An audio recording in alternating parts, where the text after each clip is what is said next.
Hello dear NEET aspirant 2025 का NEET का paper as you know that के 10 साल के मुकाबले में हार्ड था।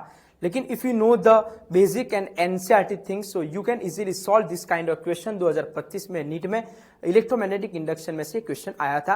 अगर हमारे पास इलेक्ट्रिकल सर्किट है, यहाँ पे हमको गिवन है इंडक्टर, बैटरी एंड रेजिस्टेंस को, इसको कैसे हम सॉल्व करेंगे। सबसे पहले हमको याद रखना है कि ये जो डायरेक्शन है वो इनसाइड डायरेक्शन है, मतलब ए टू बी में मैं जा रहा हूं, मतलब मैं ऐसे जा रहा हूं और करंट की डायरेक्शन भी अगर ऐसे है, ऐसा समझना है। एग्जाम हुई थी, उसका रिजल्ट आया, रिजल्ट लेने मैं जा रहा हूं, मेरे साथ मेरे पापा भी आ रहे हैं, तो इसका मतलब ये समझना है कि वो नेगेटिव साइन, अगर मार्क्स कम आए तो हमको थप्पड़ पड़ेगी। ऑलराइट, इसी तरह यहां पे भी यही कंसेप्ट अप्लाई करना है। ये पॉइंट है दोस्तों VA और मैं ऐसे जा रहा हूं, मेरे साथ मेरे पापा मतलब ये जो है करंट फ्लो ऐसे कर रहा है, मतलब हमको नेगेटिव कंसीडर करना है। और ये जो है ये है इंडक्टर का सिंबल, मतलब ये इंडक्टर है और ये रेजिस्टेंस है। कभी भी इन दोनों में कभी कंफ्यूज नहीं होना है। ऑलराइट, अगर क्या बोला इंडक्टर है तो इंडक्टर के लिए मैं लिखूंगा LdI/dt, इसका फॉर्मूला है पोटेंशियल का।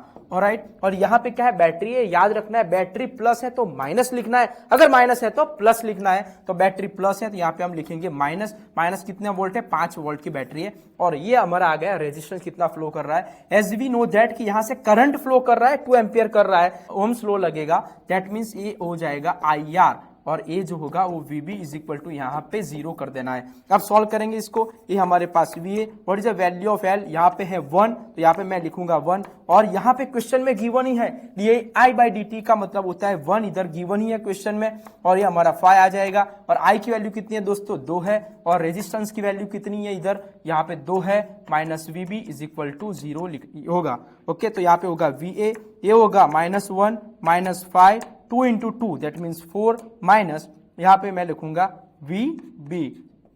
VB इज इक्वल टू, अब क्या होगा, -1 -5 -4 दैट मीन्स ये टोटल जो होगा वो -10 होगा। अगर वो इस साइड जाएगा तो प्लस, तो हमारा फाइनल जो आंसर होगा वो 10 वोल्ट होगा। तो ऐसे क्वेश्चन को हम सॉल्व कर पाएंगे।